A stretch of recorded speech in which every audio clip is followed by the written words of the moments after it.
Amém, meus irmãos e minhas irmãs. Abramos nossa Bíblia no livro de Atos, capítulo 5. Leremos do verso 1 ao verso 11. Atos 5, do 1 ao 11. Um texto não prazeroso de se pregar, porém importante e necessário.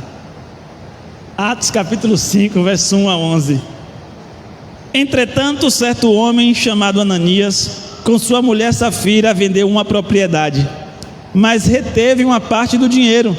E Safira estava ciente disso. Levando o restante, depositou aos pés dos apóstolos. Então Pedro disse: Ananias, por que você permitiu que Satanás enchesse o seu coração para que você mentisse ao Espírito Santo, retendo parte do valor do campo? Não é verdade que, conservando a propriedade, seria sua, e depois de vendida o dinheiro não estaria em seu poder? Por que você decidiu fazer uma coisa dessa? Você não mentiu para os homens, mas para Deus. Ouvindo estas palavras, Ananias caiu morto, e sobreveio grande temor a todos os que souberam o que tinha acontecido. Levantando-se os moços, cobriram o corpo de Ananias e, levando-o para fora, o sepultaram. Quase 3 horas depois, entrou a mulher de Ananias, sem saber o que tinha acontecido. Então Pedro, dirigindo-se a ela, perguntou: diga-me, foi por este valor que vocês venderam aquela terra? Ela respondeu: sim, foi por esse valor. Então Pedro disse: por que vocês entraram em acordo para tentar o Espírito do Senhor? Eis aí a porta aos pés do que sepultaram seu marido, e eles levarão você também. No mesmo instante ela caiu aos pés de Pedro e morreu. Entrando os moços, viram que ela estava morta, e levando-a, sepultaram-na ao lado do marido.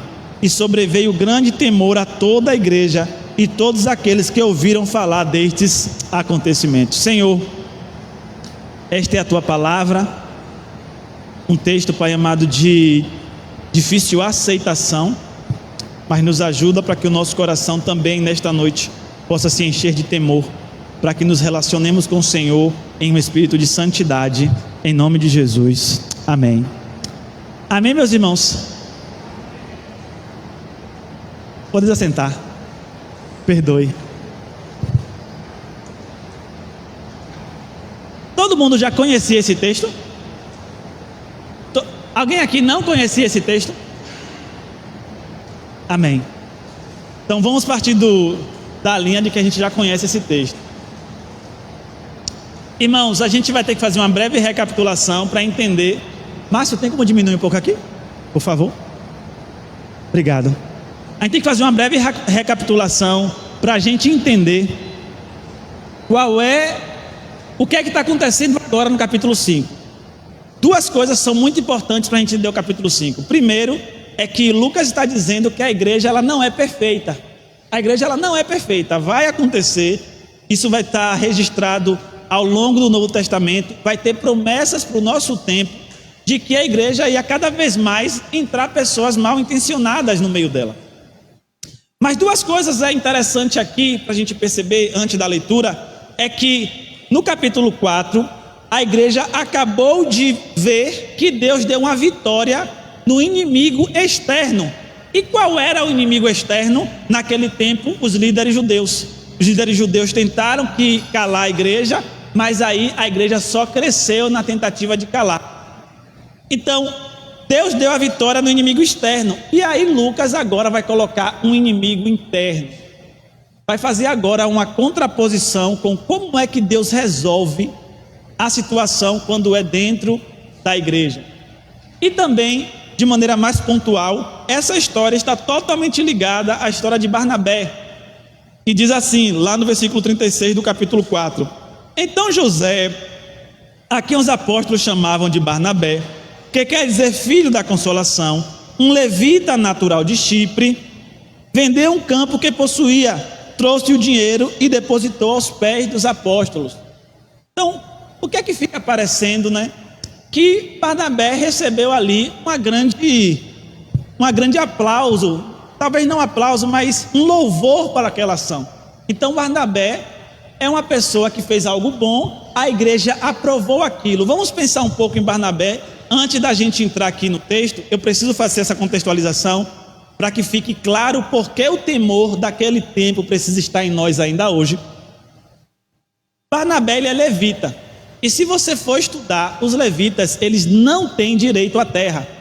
Lá atrás, quando Deus separou as terras, os levitas não tinham direito à terra, eles tinham direito apenas à moradia, e eles podiam cuidar dos seus gados, mas terra não tinha direito. Então é provável, a Bíblia não diz isso, o texto não diz isso, é no máximo uma conjectura que eu estou fazendo. É provável que Barnabé, ao se encontrar com Jesus, voltasse e entendesse assim: rapaz, e se eu abrir mão das minhas coisas, como era a vontade de Deus para o meu povo, lá na época da distribuição de terras? Porque ele é um levita. E aí, o que é que a pessoa trocava? O que é que os levitas trocavam pela porção de terra? Eles trocavam a porção de terra pela porção do Senhor, porque Deus falava assim, os levitas não terão terra, porque Deus, Yahvé, é a sua porção. Então é importante ver que Barnabé, ele está voltando às raízes. Então ele está fazendo uma coisa muito que tinha a ver com ele. Barnabé, era do coração dele fazer aquilo, era do sangue de Barnabé fazer aquilo, era da realidade de Barnabé fazer aquilo. E agora estava em um ambiente onde as pessoas estavam fazendo aquilo. Não só Barnabé, mas outras pessoas vendiam suas propriedades e colocavam aos pés dos apóstolos. Então Barnabé é uma figura que representa tudo o que estava acontecendo de maneira legítima, de maneira real, de maneira verdadeira, sendo impulsionado pelo Espírito Santo. E aí Deus honra a quem tem honra, Deus dá honra às pessoas. Só que Ananias e Safira, eles olham para aquilo e falam: nós também queremos essa honra, nós também queremos essa glória.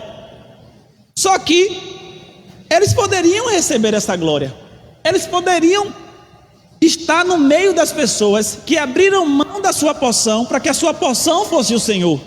E aí o texto começa com uma palavra que diz, que faz um contraste com o texto anterior. No meu está entretanto, no seu pode estar mais, talvez pode estar todavia, mas aqui está fazendo um contraste com Barnabé.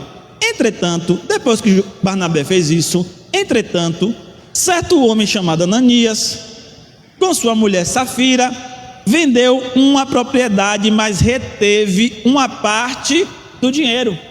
Irmãos, eu e você que lê aqui a palavra reteve, a gente pode não entender qual é a nuance, mas essa palavra é a mesma palavra que foi usada quando, no livro de Josué, Acã pegou umas partes dos espólios e escondeu na sua tenda. Então é a mesma palavra que foi usada, é essa palavra aqui, reteve. Então, quando um judeu lia esse texto, a palavra que vinha na mente dele era do texto de Acã, quando ele roubou os bens do Senhor. E é interessante entender isso, que Lucas, como já temos falado aqui, ele é muito intencional nas palavras. Estudar as palavras ajuda a entender o que Lucas está querendo dizer. Então, no coração de Ananias, ele estava roubando.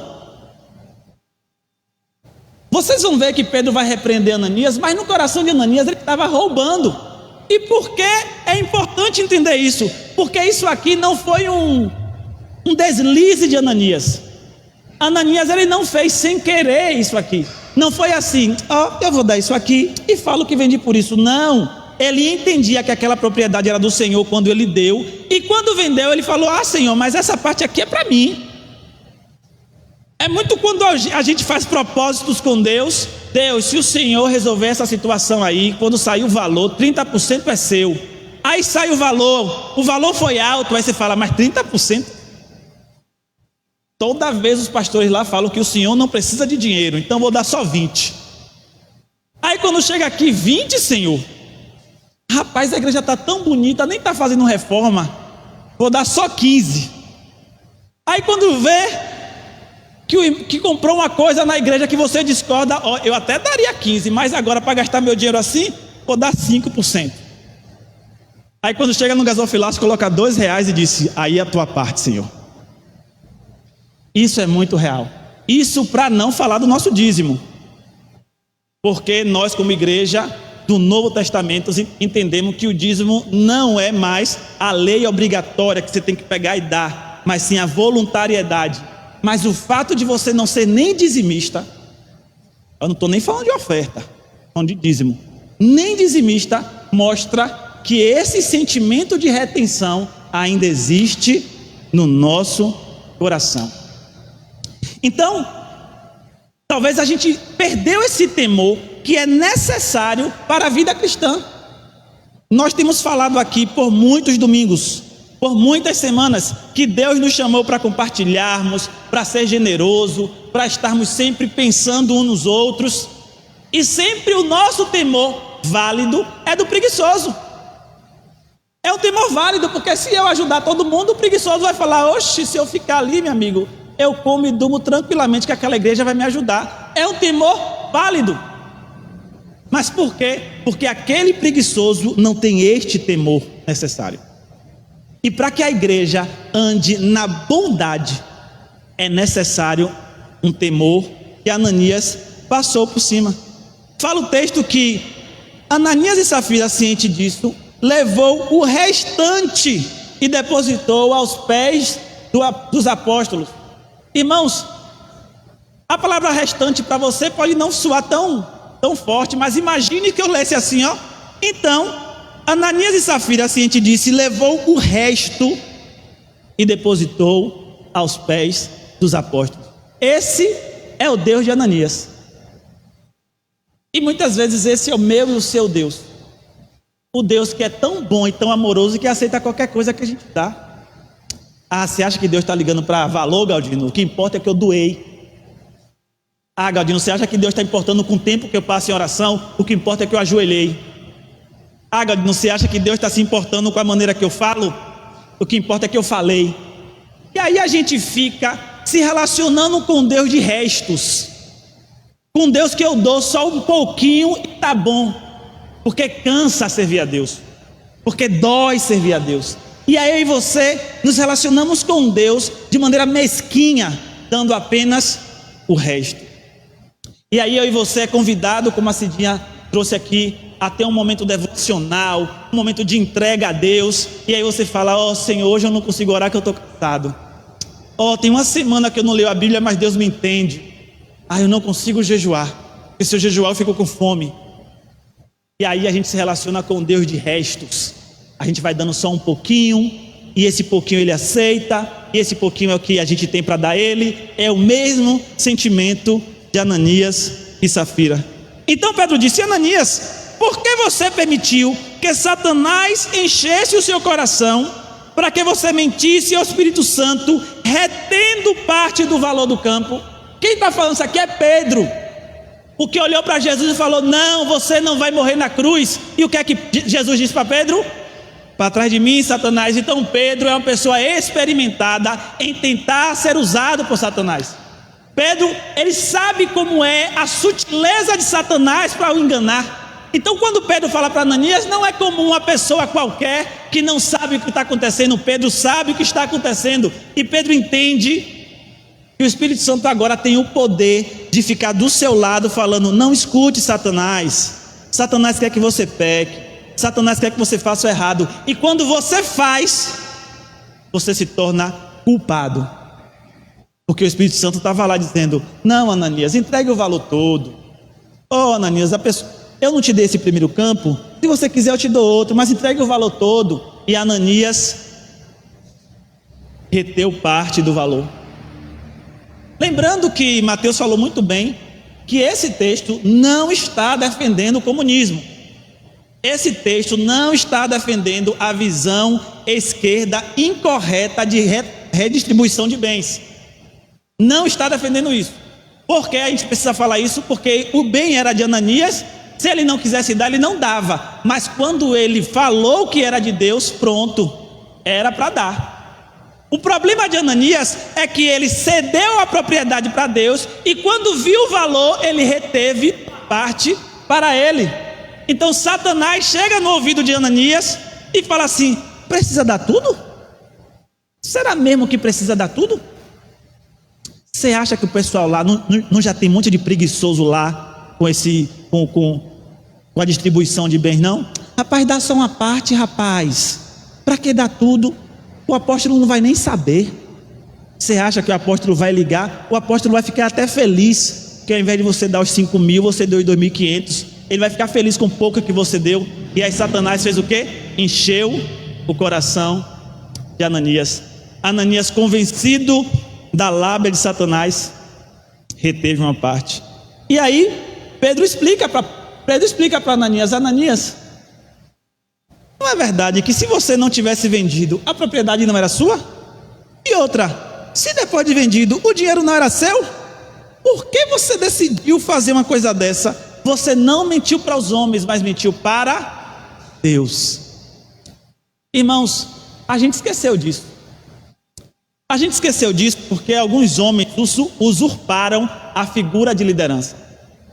A gente vive uma igreja de terceira geração, já preguei sobre isso aqui, onde lá atrás, há uns 60, 70 anos, as pessoas se converteram de verdade, abrindo mão dos seus pecados, vivendo totalmente para Deus. Aí os seus filhos, vendo a maravilha que era servir a Deus, se tornaram excelentes obreiros, mas não mais naquele nível profundo de arrependimento. E aí os filhos desses filhos, que agora são netos, vivem uma igreja que já está institucionalizada. E nessa igreja institucionalizada, levantaram-se homens, dizendo assim: ó, você tem que respeitar a liderança. Cuidado para não tocar no ungido do Senhor. Eu sou ungido do Senhor, se você tocar em mim, você sabe que Deus vai te tocar. E depois que isso ficou tão forte, vem agora um novo movimento dizendo: não, ninguém é ungido do Senhor. Não, o ungido do Senhor é Jesus Cristo. Não, a liderança real mesmo é o Espírito Santo. Meus irmãos, eu quero te dizer que é porque os homens maus usurparam a posição de autoridade, que às vezes a gente esquece que a autoridade existe. A autoridade existe. Deus sempre tratou com líderes. Isso não parou na igreja. Isso não parou na igreja. Se você for ler em Atos, a gente não vai chegar. No capítulo 20, Paulo olha para os presbíteros, ele chama de bispos, e dizem: apacente a igreja do Senhor, como você vai dar conta no final dos dias. Então a autoridade ainda existe. Só que naquela época, as pessoas entendiam muito bem isso. Agora no nosso tempo, isso está muito bagunçado. A gente não sabe a qual autoridade nós devemos respeito, a qual liderança nós devemos entender a necessidade de se submeter. Mas aqui fica claro que Deus não ia deixar que aquela mentira contra Pedro, que era a autoridade constituída por Deus, ou seja, representante de Deus na terra, não visse aquela mentira. Agora pense a cena. Ananias e Safira no seu quarto, acabou de pegar o valor, eles dois lá juntos dizem: olhe, vendemos o campo por 5 mil reais, um exemplo, é claro, vamos apresentar lá 2 mil e a gente fica com 3 mil. Aí Safira: é verdade, você não conta a ninguém, eu não conto a ninguém. Os dois estavam lá no quarto, esqueceram que o Espírito Santo também estava. Irmãos, às vezes eu e você não lembramos que a igreja se move no poder do Espírito Santo.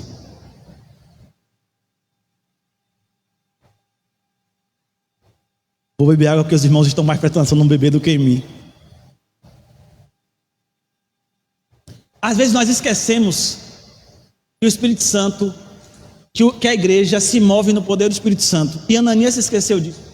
Então, quando ele tentou mentir para Pedro, ele esqueceu que toda autoridade é instituída por Deus, representante de Deus na terra. Então, ao mentir contra Pedro, eles estavam mentindo contra o Espírito Santo. Eu não quero de maneira nenhuma colocar no seu coração essa ideia de: não levante o dedo contra o ungido do Senhor, você não pode falar mal de liderança. Eu te oriento a não falar, mas eu não quero fazer disso uma regra. Mas precisamos voltar a entender que quem presta conta com líder é Deus. Às vezes a gente esqueceu disso. Muitas vezes nós esquecemos de que quem presta conta com o líder é Deus. Você que é liderado, quando você tiver uma crise com seu líder e depois que a conversa tranquila não resolveu, o que você precisa fazer não é complô. O que você precisa fazer não é política. O que você precisa fazer não é fofoca. O que você precisa fazer é ir lá e falar: Deus, eu aprendi na tua palavra que é o Senhor que lidar com liderança. Eu estou chateado com o Galdino, vem conversar comigo. Eu fui grosso, fui arrogante.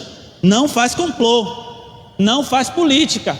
No caso aqui, no caso da nossa realidade, conversa com o pastor Celso, que é meu líder direto. No caso da nossa realidade, você conversou com o pastor Celso, o seu coração não está em paz, não faz fofoca, não faz coloio. O que é que você tem que fazer? Senhor, é o Senhor que trata líderes. Porque parece às vezes que a liderança da igreja virou qualquer coisa. Isso aí não é nada, rapaz, isso aí não dá nada não. Só que na Bíblia nunca foi assim. Todas as pessoas que se levantaram contra líderes na Bíblia sofreram a consequência dos seus atos. E muitas das vezes a consequência do ato de se levantar contra líder é o que acontece no versículo 5. Ouvindo estas palavras, Ananias caiu morto, e sobreveio grande temor a todos os que souberam do que tinha acontecido. Irmãos, quando Deus está tentando deixar claro que a autoridade dele está sobre alguma pessoa e alguém se opõe a isso, ele se levanta contra essa pessoa. Isso aconteceu de maneira muito clara e muito forte na vida de Moisés, mas tem vários outros relatos na Bíblia. Mas eu queria lembrar vocês do relato da vida de Moisés. Quando Datã, Corá e Abirão olharam para Moisés e falaram: é só com você que Deus fala? Então pronto, você monopolizou Deus, Moisés. Agora você é o homem de Deus e Deus não fala mais com ninguém na terra. Aí Moisés fala: então pronto, faz assim. A gente tenta falar com Deus e vocês tentam falar com Deus. Vamos ver a quem Deus responde. Você acha que Deus veio corrigir Datã, Corá e Abirão como? Falando: meus filhos, escutem Moisés? Quem conhece a história sabe que não foi assim. Tem outros momentos de liderança que isso aconteceu. Mas o de Moisés é o mais gritante. Quando a gente se levanta contra a liderança, meus irmãos, a gente precisa entender que se a liderança estiver certa, você está se opondo a Deus. Se ela estiver errada, não, a gente vai ver ainda hoje sobre isso. Mas se a liderança estiver certa, você se opõe contra Deus. E horrenda coisa é cair debaixo da potente mão de Deus. Ouvindo essas palavras, Ananias caiu morto, e sobreveio grande temor a todos os que souberam do que tinha acontecido. O que acontece? Nós, como igreja, fomos alimentados depois da reforma por uma teologia chamada teologia da graça. A teologia da graça é uma interpretação das palavras de Paulo que se tornou ortodoxa, ou seja, que se tornou tradicional, que se tornou padrão, que é uma verdade que nós como igreja cremos. Ela é verdade, mas ela não é a totalidade da Bíblia. Ela é uma das partes da Bíblia. Quando você vai ler as palavras de Jesus, nem sempre a teologia da graça encaixa nas palavras de Jesus. O que eu quero dizer? Que a gente não lê a Bíblia pelas lentes da teologia da graça. A gente lê a teologia da graça pela lente da Bíblia. Por quê? Porque eu e você hoje confiamos que Deus nos ama tanto, que eu vou pecar livremente e quando eu me arrepender está tudo bem. Isso é muito forte nos jovens. Rapaz, eu só tenho 16 anos, eu tenho que viver minha vida. Galdino, depois eu me arrependo e está tudo bem. Não é assim que você prega?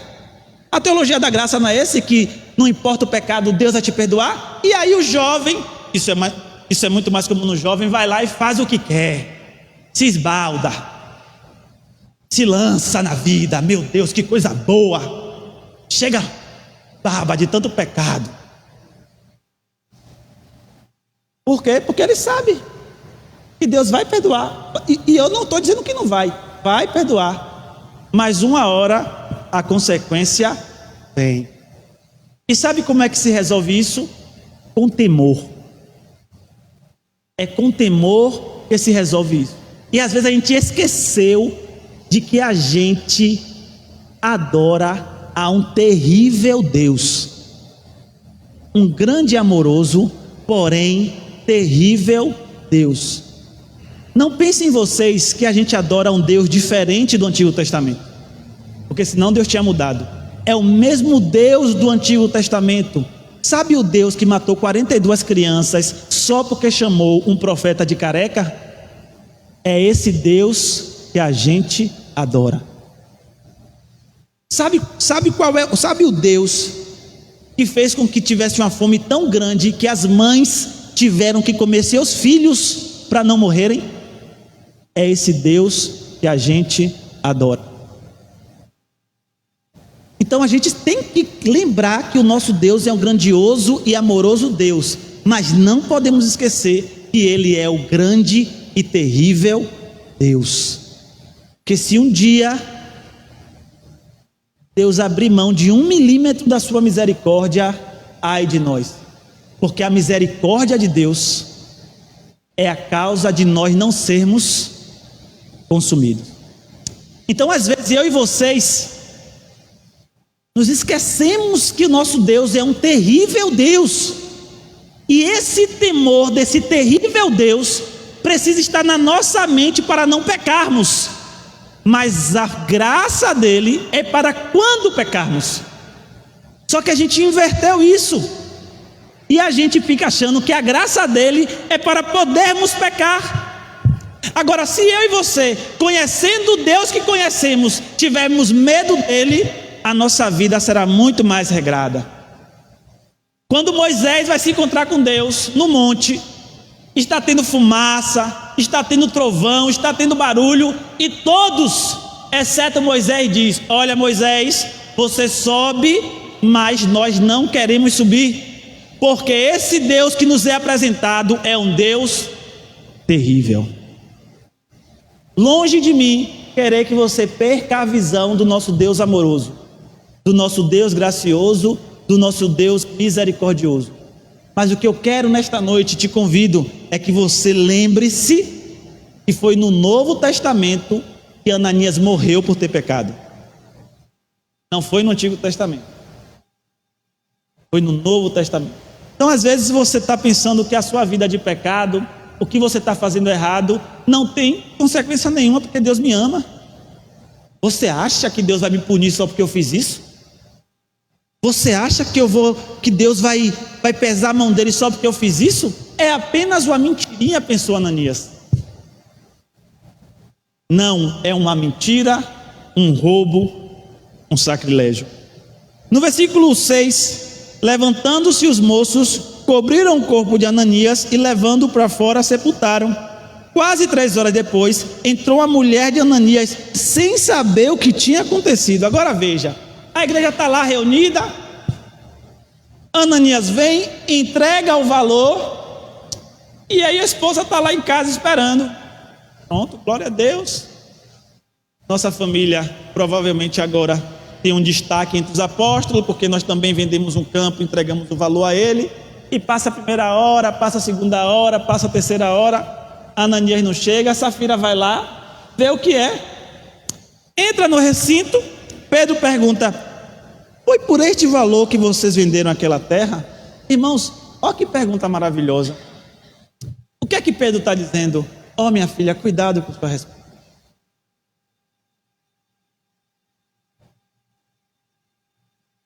Oh minha filha, se você responder certo agora, você pode parecer a Abigail. Nabal é um louco, faz uma loucura, e aí Abigail poderia falar assim: se meu marido resolveu, assim será. Mas Abigail, sendo uma mulher sábia e inteligente, ela fala: ó, meu marido é um louco, eu tenho que ir lá resolver essa situação. E Pedro esperando que Safira se torne uma Abigail, uma mulher sábia. Só que Safira ela se parece mais com a esposa de Amã. E Amã quer fazer o errado e a esposa fala: é verdade, tem que fazer assim. E responde: sim, foi por esse valor. É quando Pedro fala, eu sinto como se Pedro falasse assim: oxe. Então ele não apenas mentiu, mas ele fez um coloio com a esposa. É como se a revelação fosse plena agora. Então é como se Deus falasse assim: ó, Pedro, o valor não foi esse não, viu? E aí ele sentença de juízo para o marido. E aí quando Safira vem, eu me colocando no lugar de Pedro, eu fico pensando: pô, não tenha sido um coloio, tenha sido só seu esposo, não tenha sido um coloio, tenha sido só seu esposo. Não, foi coloio. Não, se juntaram para pecar. A comunhão que foi restaurada em Atos 2, onde agora a igreja fala em línguas e todos os povos têm acesso à salvação, agora está sendo usado dentro da igreja. A comunhão que é do marido e da esposa, a total cumplicidade, total intimidade para fazer o que é bom, agora é usado dentro da igreja para fazer o que é mal.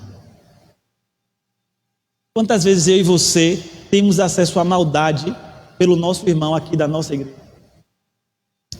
Quantas vezes eu e você estava tranquilo, mas o pecado veio pela comunhão com algum irmão? Não foi por um ímpio, não foi por uma pessoa que não conhece a Jesus. O pecado chegou até você por alguém que é chamado de irmão, e isso doeu ao coração de Pedro. E ele responde: por que vocês entraram em acordo para tentar o Espírito do Senhor? É como se eu leio esse texto com pesar, pensando em Pedro como um pastor que olha para o seu jovem, olha para a sua jovem, olha para a sua ovelha, para o membro da sua igreja, esperando-se, assim, ó, ansiando para que a pessoa não faça o que é errado, mas ela vai e erra. E aí Pedro: por que vocês fizeram isso? E aí o que é reservado para o pecador? O que é que diz lá em Romanos? O salário do pecado é: eis a porta aos pés do que sepultaram seu marido e levaram você também. No mesmo instante ela caiu aos pés de Pedro e morreu. Irmãos, 2 mortes, um dia pecado, e novamente dinheiro envolvido, e novamente avareza envolvida, e novamente ganância envolvida. Nós da igreja precisamos aprender a ler a Bíblia como ela está escrita. E aqui está sendo dito que a primeira sentença de morte dentro da igreja foi novamente por avareza, assim como aconteceu lá com Acã, onde Deus matou eles, aquela família, por ter pego o despojo de guerra. É uma cena muito parecida. Para quem não lembra, Josué é o nome em hebraico que significa Jesus.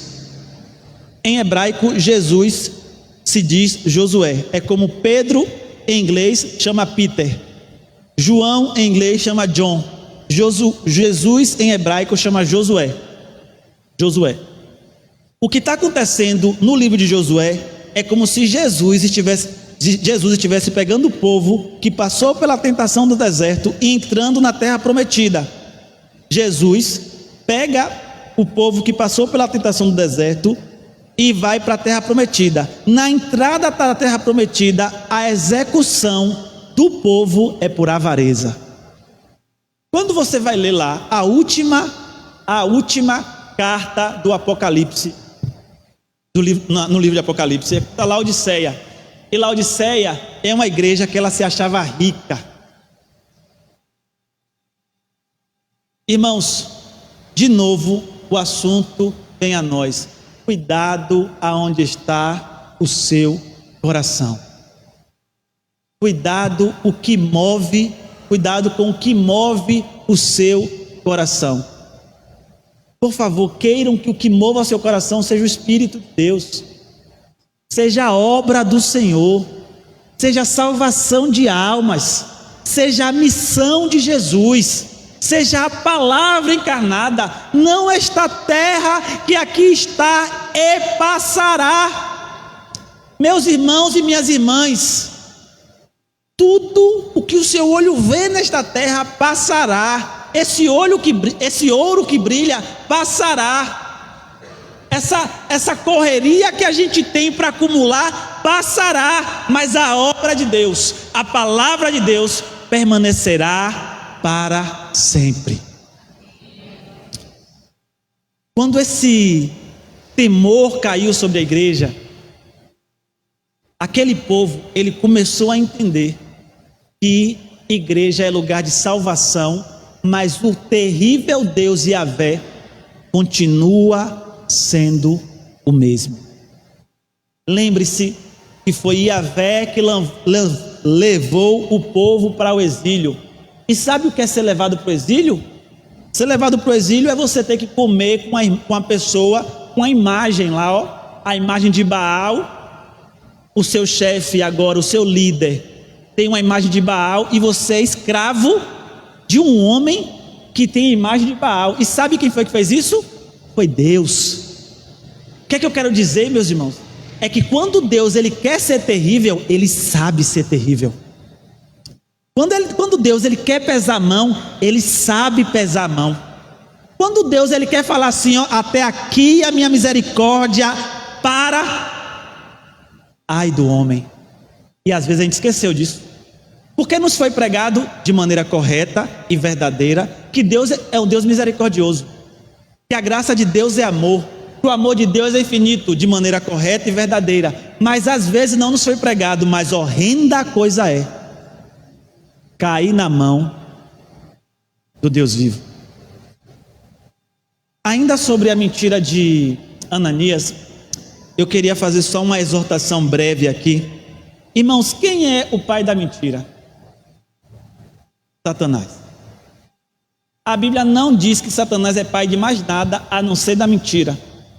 E aqui, Satanás enche o coração de Ananias, porque além de reter, ele mente. Eu quero te convidar a tentar extirpar a mentira da sua vida.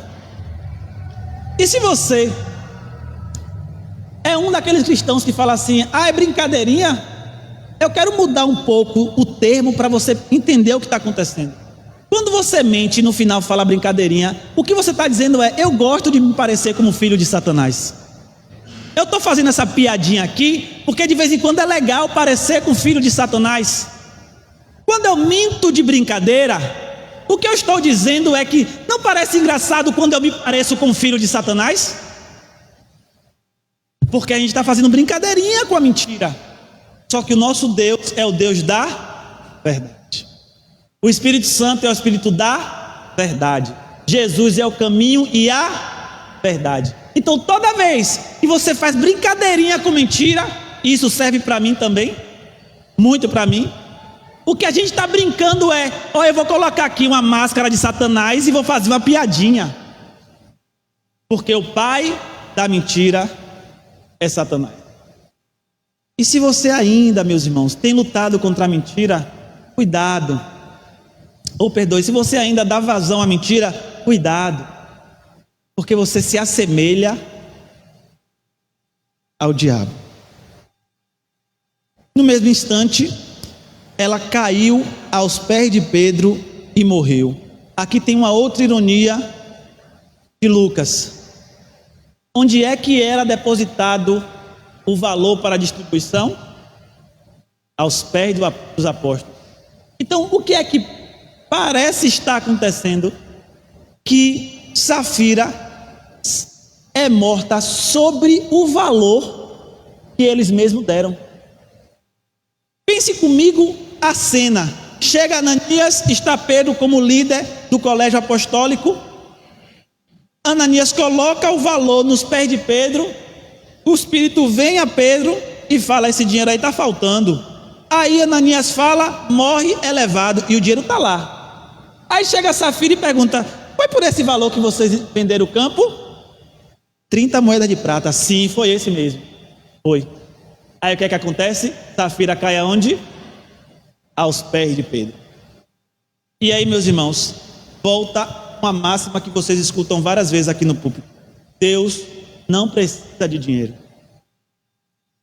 É como se Safira tivesse sujado a oferta com a mentira e com a morte. É como se aquela oferta agora se tornasse uma oferta suja. É como se fosse aquele valor que Judas vai devolver para os sacerdotes. Os sacerdotes falam: não, essa oferta é suja, porque ela está sujada de mentira, de engano, de roubo e de morte. Vou falar uma coisa para vocês, meus irmãos, já estamos finalizando. Uma das coisas que mais definem a sua fé é a forma com que você lidar com o seu dinheiro.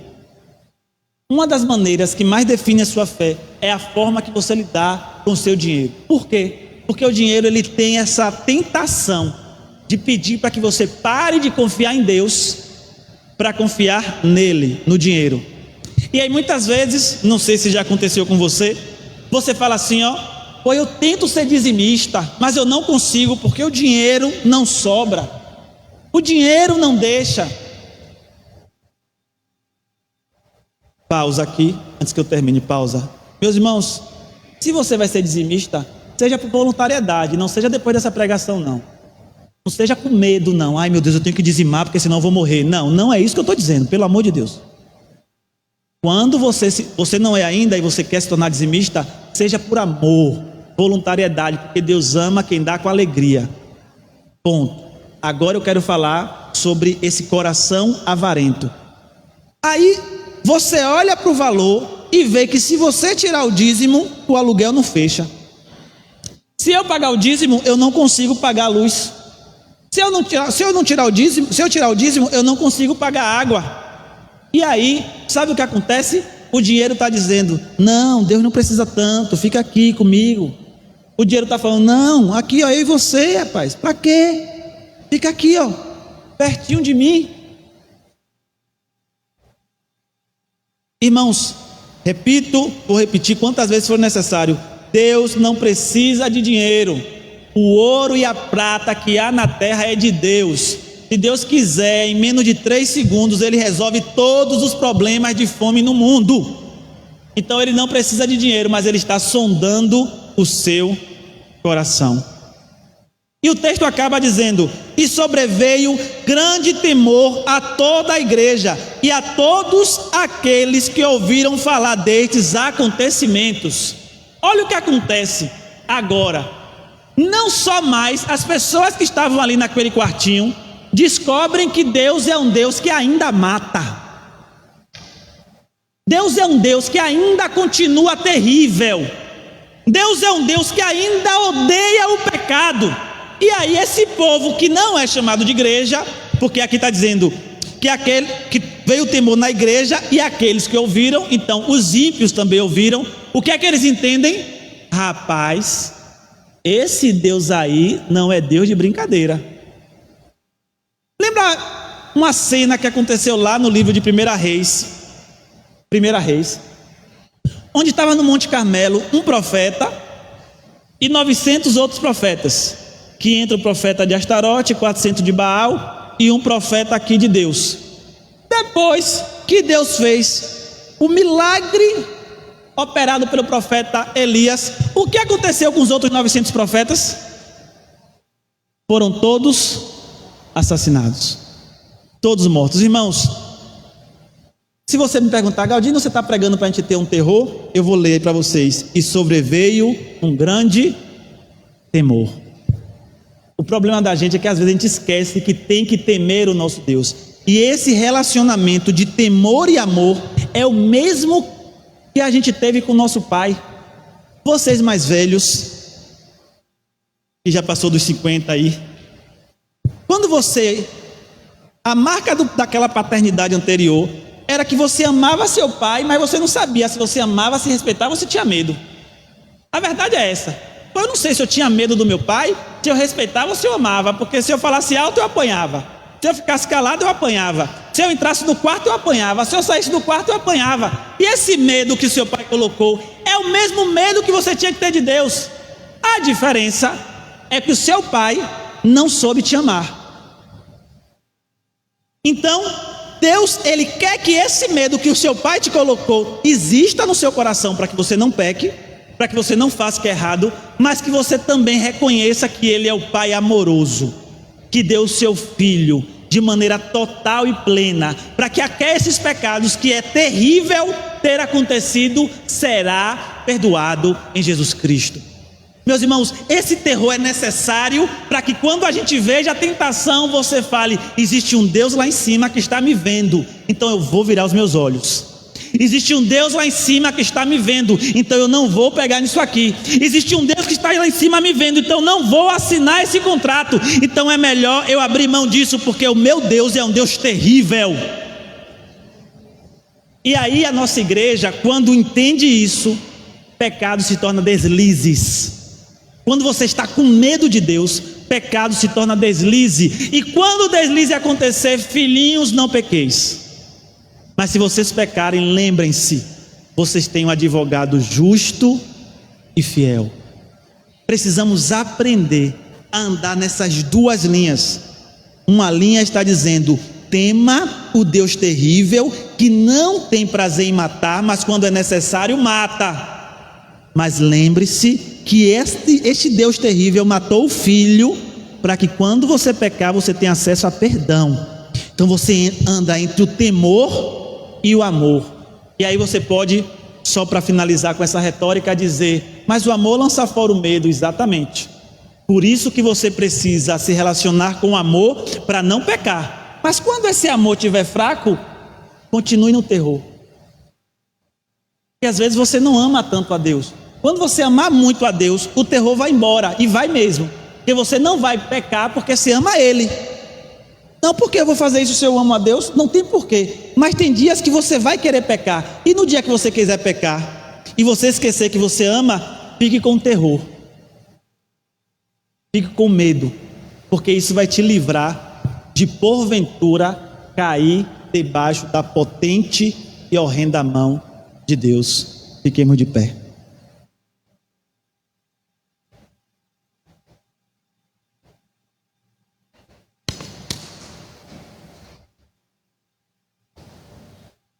Senhor, como eu orei no início, não é um texto muito agradável de ser pregado, Senhor, porém necessário.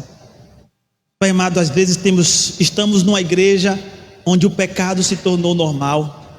Às vezes nós levamos a nossa vida como se fazer o que é errado fosse tranquilo, Senhor. Mas eu te oro nesta noite que o temor e o tremor do Senhor caia sobre nós. E como a tua palavra fala, nos relacionemos com Deus com temor e tremor. Que este temor de Deus que está no nosso coração, este tremor que nos dá em perceber que se o Senhor nos largar, seremos lançados no inferno, nos ajude a correr como crianças desesperadas ao braço do Pai amoroso. Pai amado, que esse terror nos empurre para os seus braços, dizendo: Pai, salva-nos porque perecemos, salva-nos porque o pecado tenta nos abraçar e a minha carne quer, mas o teu amor me abraça. A morte de Jesus Cristo me purifica e o teu Espírito me santifica.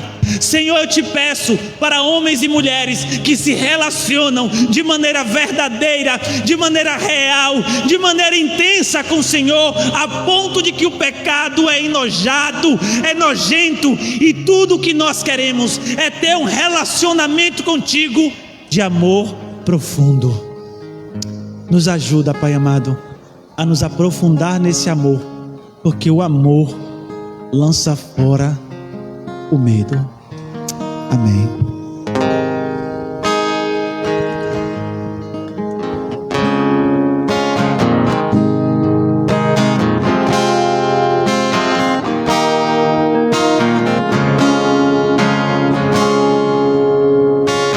As muitas gerações rendidas em louvor, cantando ao Cordeiro uma canção.